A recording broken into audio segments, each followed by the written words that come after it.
नमस्कार, मैं सीमा कुंडू स्वागत करती हूँ आप सभी का हमारे चैनल लेट्स फ्लाई मोटिवेशन में। अगर आपने चैनल को सब्सक्राइब नहीं किया है तो पहले चैनल को सब्सक्राइब कर दे ताकि हर नई कहानी सबसे पहले आप तक पहुँचे। आज की हमारी कहानी का शीर्षक है गायत्री मंत्र की महिमा। तो चलिए शुरू करते हैं। एक बार अकबर ने एक ब्राह्मण को दयनीय हालत में जब भिक्षाटन करते देखा तो बीरबल की ओर व्यंग कसकर बोले, बीरबल, ये है तुम्हारे ब्राह्मण, ये है तुम्हारा धर्म, जिन्हें ब्रह्म देवता के रूप में जाना जाता है, ये तो भिखारी हैं। बीरबल ने उस समय तो कुछ नहीं कहा, लेकिन जब अकबर महल में चला गया तो बीरबल वापस आया और ब्राह्मण से पूछा कि वह भिक्षाटन क्यों करता है। ब्राह्मण ने कहा, मेरे पास धन, आभूषण, भूमि कुछ भी नहीं है और मैं ज्यादा शिक्षित भी नहीं, इसलिए परिवार के पोषण हेतु भिक्षाटन मेरी मजबूरी है। बीरबल ने पूछा, भिक्षाटन से दिन में कितना प्राप्त हो जाता है?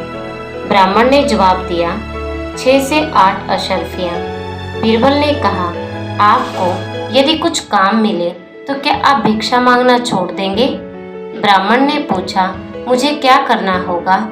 बीरबल ने कहा, आपको ब्रह्म मुहूर्त में स्नान कर स्वच्छ वस्त्र धारण करके प्रतिदिन 101 माला गायत्री मंत्र का जाप करना होगा और इसके लिए आपको प्रतिदिन भेंट स्वरूप 10 अशर्फियां प्राप्त होंगी। बीरबल का प्रस्ताव ब्राह्मण ने स्वीकार कर लिया। अगले दिन से ब्राह्मण ने भिक्षाटन करना बंद कर दिया और बड़ी श्रद्धा भाव से गायत्री मंत्र जाप करना आरंभ कर दिया। बीरबल का प्रस्ताव ब्राह्मण ने स्वीकार कर लिया। अगले दिन से ब्राह्मण ने भिक्षाटन करना बंद कर दिया और बड़ी श्रद्धा भाव से गायत्री मंत्र जाप करना प्रारंभ कर दिया और शाम को 10 अशर्फिया भेंट स्वरूप लेकर अपने घर लौट आता। ब्राह्मण की सच्ची श्रद्धा व लगन देखकर कुछ दिनों बाद बीरबल ने गायत्री मंत्र जाप की संख्या और अशर्फियों की संख्या दोनों ही बढ़ा दी। अब तो गायत्री मंत्र की शक्ति के प्रभाव से ब्राह्मण को भूख, प्यास व शारीरिक व्याधि की तनिक भी चिंता नहीं रही। गायत्री मंत्र जाप के कारण उसके चेहरे पर तेज झलकने लगा। लोगों का ध्यान ब्राह्मण की ओर आकर्षित होने लगा। दर्शनाभिलाषी उनके दर्शन कर मिठाई, फल, पैसे, कपड़े चढ़ाने लगे। अब तो उसे बीरबल से प्राप्त होने वाली अशर्फियों की भी आवश्यकता नहीं रही। यहाँ तक कि अब तो ब्राह्मण को श्रद्धा पूर्वक चढ़ाई गई वस्तुओं का भी कोई आकर्षण नहीं रहा। बस वह सदैव मन से गायत्री जाप में लीन रहने लगा। ब्राह्मण संत के नित्य गायत्री जाप की खबर चारों ओर फैलने लगी। दूर दराज से श्रद्धालु दर्शन करने आने लगे। भक्तों ने ब्राह्मण की तपस्थली में मंदिर व आश्रम का निर्माण करा दिया। ब्राह्मण के तप की प्रसिद्धि की खबर अकबर को भी मिली। बादशाह ने भी दर्शन हेतु जाने का फैसला लिया और वह शाही तोहफे लेकर राजसी ठाट बाट में बीरबल के साथ संत से मिलने चल पड़े। वहां पहुंचकर शाही भेंटें अर्पण कर ब्राह्मण को प्रणाम किया। ऐसे तेजोमयी संत के दर्शनों से हर्षित हृदय सहित बादशाह बीरबल के साथ बाहर आ गए। तब बीरबल ने पूछा, क्या आप इस संत को जानते हैं? अकबर ने कहा, नहीं बीरबल, मैं तो इससे आज पहली बार मिला हूँ। फिर बीरबल ने कहा, महाराज, आप इसे अच्छी तरह जानते हो। यह वही भिखारी ब्राह्मण है जिस पर आपने व्यंग कसकर कहा था कि ये है तुम्हारे ब्राह्मण, ये है तुम्हारा धर्म, जिन्हें ब्रह्म देवता कहा जाता है। आज आप स्वयं उसी ब्राह्मण के पैरों में शीश नवाकर आए हैं। अकबर की आश्चर्य की सीमा नहीं रही। बीरबल से उन्होंने पूछा, लेकिन यह इतना बड़ा बदलाव कैसे हुआ? बीरबल ने कहा, महाराज, हमारा धर्म बहुत ही प्राचीन व शक्तिशाली है। यह सब हमारे वेदों में दिए गए केवल एक मंत्र का कमाल है।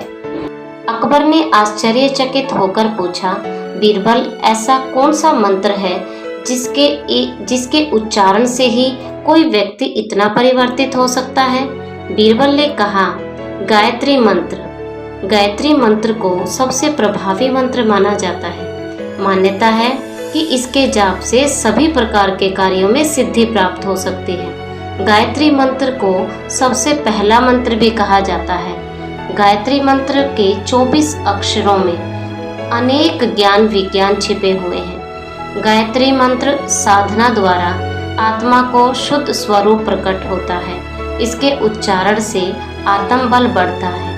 गायत्री मंत्र के 24 अक्षरों का गुंथन ऐसा विचित्र, एक रहस्यमय है कि उनके उच्चारण से जीवा, कंठ, तालु, मूर्धा में अवस्थित नाड़ी तंतुओं का एक अद्भुत क्रम में संचालन होता है। तो बच्चों, आशा करती हूँ कि आज की कहानी आपको बहुत पसंद आई होगी और विशेष तौर पर गायत्री मंत्र सच में ही बहुत ही महिमामय है और विद्यार्थियों के लिए गायत्री मंत्र बहुत लाभदायी है। रोजाना इस मंत्र का 108 बार जाप करने से विद्यार्थियों को सभी प्रकार की विद्या प्राप्त करने में आसानी होती है। पढ़ने में मन लगने लगता है, शीघ्रता से सब कुछ याद हो जाता है। तो आप सभी बच्चों को सुबह गायत्री मंत्र का उच्चारण करना चाहिए और इसका धीरे धीरे आपको प्रभाव भी दिखाई देगा। आज बस इतना ही। हंसते रहिए, मुस्कुराते रहिए। फिर मिलेंगे एक नई कहानी के साथ। जय हिंद, जय भारत।